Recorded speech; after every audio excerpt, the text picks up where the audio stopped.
Hornet 2.0 বাইকটা আপনি কিনছেন এবং কিনতে চাচ্ছেন, কিন্তু এটার বিষয়ে তো আপনি সম্পূর্ণ জানেন না।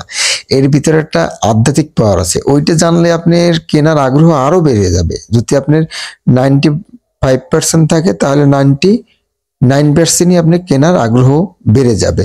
যাই হোক, এর ভিতরে কিন্তু আধ্যাত্মিক পাওয়ার, পুরো আধ্যাত্মিক। আপনি অনেক রিভিউ দেখছেন, কিন্তু আজকের রিভিউটা কিন্তু আমার অনেক স্পেশাল। আপনার কিন্তু কেউ এই সম্পর্কে ধারণা দেয়নি। তাহলে চলুন শুরু করা।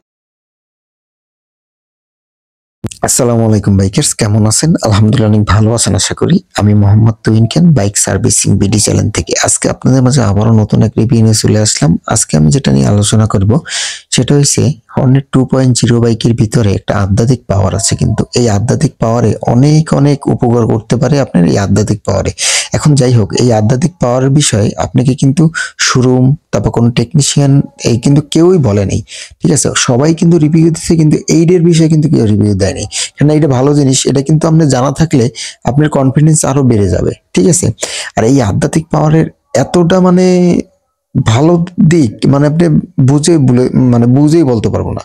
যাই হোক, এই আধ্যাত্মিক পাওয়ারটা দিছে যে এই আধ্যাত্মিক পাওয়ারে আপনি কি কি করতে পারে, যে আপনি যদি অ্যাক্সিডেন্ট করেন তাহলে ক্ষতির মাত্রাটা কম হবে।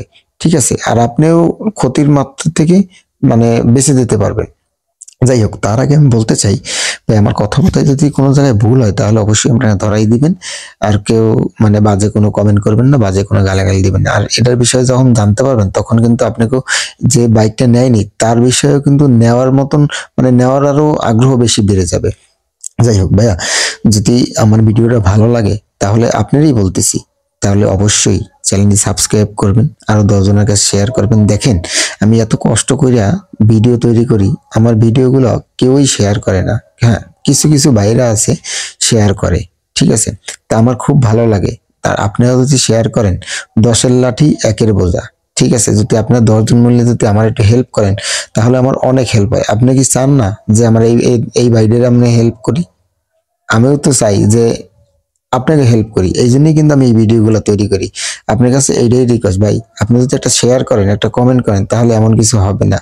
ঠিক আছে, অবশ্যই একটু কমেন্ট করেন এবং শেয়ার করেন যদি আমার ভিডিওটা ভালো লাগে, তাহলে আমি বুঝতে পারি যে ভিডিওটা আরো চাচ্ছে, আরো ভালো ভালো কিছু চাচ্ছে। ঠিক আছে, যাই হোক, অনেক কথা বলে ফেলছি।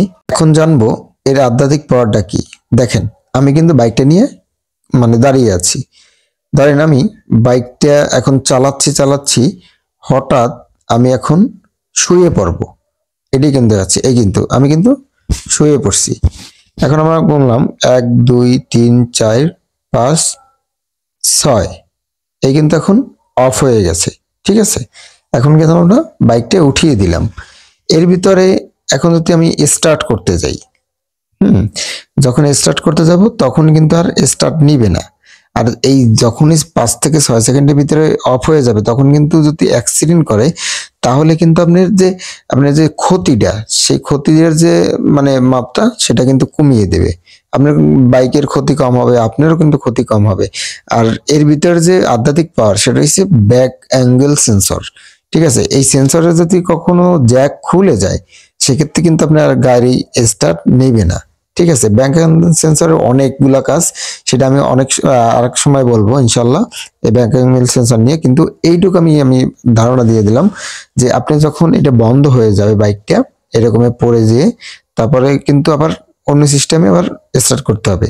আপনি কি উঠানোর পরে আপনার চাবি অফ করতে হবে। ঠিক আছে, 5 থেকে 6 সেকেন্ড অফ করে আবার অন করতে হবে।